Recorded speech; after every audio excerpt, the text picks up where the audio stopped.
নমো ভগবতে বাসুদেবায়। আমার প্রিয় দর্শক বন্ধুকে আমার আন্তরিক অভিনন্দন, শুভেচ্ছা ও ভালোবাসা জানাই। আমি আশা করি অনাদির আদি গোবিন্দের অশেষ করুণায় আপনারা সকলেই কুশলে আছেন। আজ আপনাদের কাছে যে বিষয়টি নিয়ে আলোচনা করতে চলেছি, অসুর গুরু শুক্রের প্রবেশ মেষ রাশিতে, যা 26শে মার্চ 2026 থেকে 19শে এপ্রিল 2026 পর্যন্ত মেষ রাশিতে অবস্থান করবে এবং 3টি নক্ষত্রের মাধ্যমে শুক্র মেষ রাশিটি অতিক্রান্ত করবে।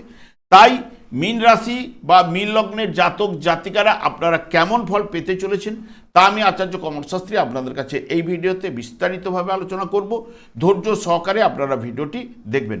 শুক্র এমনিতেই প্রেম, প্রীতি, ভালোবাসা, বিলাসিতা, অর্থ, সৌন্দর্য, বিবাহ, ইহলোকের যাবতীয় সুখ এবং শৌখিনতা, সুমিষ্ট ব্যবহার এবং যানবাহন, আরামপ্রিয়তা, শিল্পকলা, ভালোবাসা, ইন্দ্রিয় সুখের প্রতি তীব্র আগ্রহ, এগুলো কিন্তু নির্দেশ করে থাকে। এবং শুক্র ঠিক এই জায়গায় অশ্বিনী নক্ষত্রে প্রবেশ করবে 26শে মার্চ থেকে 5ই এপ্রিল পর্যন্ত। এবং যেহেতু শুক্র রাশিচক্রের সপ্তম ভাব, যেটি তুলা রাশি এবং বৃষ রাশি দ্বিতীয় ভাবের অধিপতি গ্রহ, যা পত্নী হলে স্বামী, স্বামী হলে পত্নী দেখতে সুশ্রী হবে এবং নিজের আয়ত্তে রাখার চেষ্টা করবে, ফলে উভয়ের মধ্যে মতান্তর ঘটবে। ব্যবসার প্রতি একটা ইচ্ছা থাকবে এবং যেহেতু দ্বিতীয় ভাবের অধিপতি হওয়ার জন্য কথাবার্তার মধ্যে একটা মেজাজ ও খাদ্যের প্রতি আকর্ষণ থাকবে। যেহেতু মঙ্গলের ঘরে কেতুর অবস্থান, সামান্য কারণে ভাই বোন, আত্মীয় পরিজন, পাড়া প্রতিবেশীর সঙ্গে মতান্তর ঘটার সম্ভাবনা। ঠিক শুক্র যখন নিজের নক্ষত্রে ভরণী নক্ষত্রে যখন প্রবেশ করবে 6 এপ্রিল থেকে 16 এপ্রিল, জাতক জাতিকাদের মধ্যে একটা শৌখিনতা বাড়বে, খাবার প্রতি আকর্ষণ, স্বামী বা পত্নী দেখতে সুন্দর হবে এবং ব্যবসায় উন্নতি করবে এবং বাহন যোগ সৃষ্টি করবে। কিভাবে আয় বাড়ানো যায় তা সবসময় মাথার মধ্যে একটা চিন্তা ঘুরপাক খাবে। পারিবারিক আনন্দ লাভ, সাংসারিক জীবনের দক্ষতা ও স্ত্রীকে মর্যাদা কিন্তু দেবেই।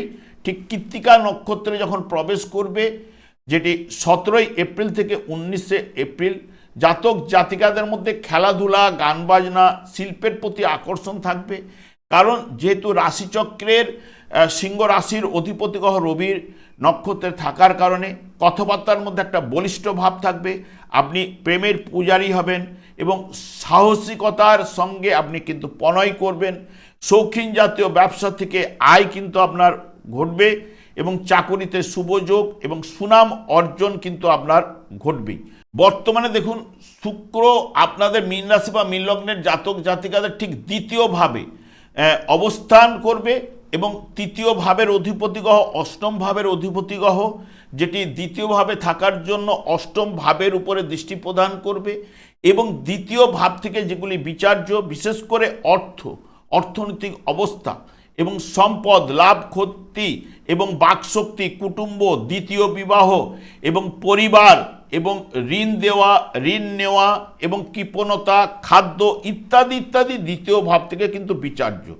এবং দ্বিতীয়ভাবে শুক্র কিন্তু শুভ ফল কিন্তু প্রদান করে থাকে। মীন রাশি জাতক জাতিকাদের ক্ষেত্রে শুক্র হঠাৎ কোনো সূত্র থেকে অর্থপ্রাপ্তির যোগ কিন্তু আপনার সৃষ্টি হতে পারে, বা পৈতৃক সম্পত্তি বা বীমা থেকে লাভ আপনার ঘটতে পারে। আপনার কথাবার্তার মধ্যে একটা মাধুর্য ভাব বা বাড়বেই এবং যারা গান বাজনা, আবৃত্তি বা ব্যক্তিত্বের সাথে যুক্ত তাদের জন্য এই বর্তমান সময় কিন্তু শুভ।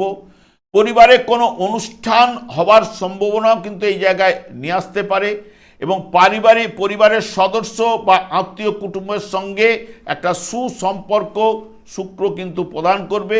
বর্তমান সময়ে ভালো মন্দ খাবার প্রতি একটা ঝোঁক, দামি পোশাক বা গহনা কেনার প্রতি ঝোঁক, তার জন্য আর্থিক ব্যয়ও কিন্তু আপনার ঘটতে পারে।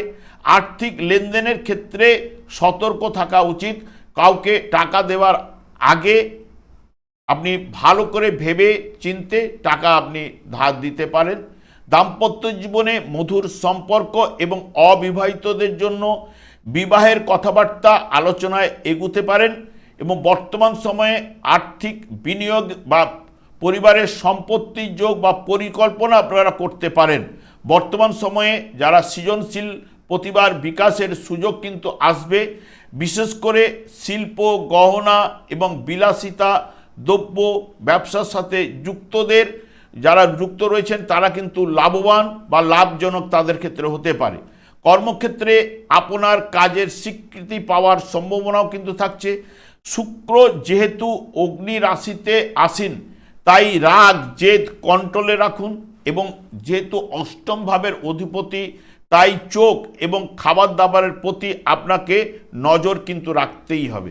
তবে আপনাদের ক্ষেত্রে যেহেতু এটি অর্থভাবে শুক্রের অবস্থান, আপনাদের ক্ষেত্রে শুভ প্রভাব কিন্তু বিস্তার ঘটাবে। আমি আর দীর্ঘায়িত না করে আমি আচার্য কমল শাস্ত্রী প্রত্যেক বুধবার এবং শুক্রবার সন্ধ্যা 8:30 এই ইউটিউব চ্যানেলে লাইভ অনুষ্ঠানে উপস্থিত হই। ঠিক ওই সময় আমাকে ফোন করলে আপনারা নিজেদের ভাগ্য বিষয়ে জানতে পারবেন। তাছাড়া বিভিন্ন ধরনের ভিডিও আপলোড করে থাকি, সেগুলি পাওয়ার জন্য আমার চ্যানেলকে সাবস্ক্রাইব করে বেল আইকনে ক্লিক করে রাখুন। যখন আমি লাইভ অনুষ্ঠান বা যে কোনো ভিডিও আপলোড করলে আপনাদেরকে নোটিফিকেশন পৌঁছে যাবে।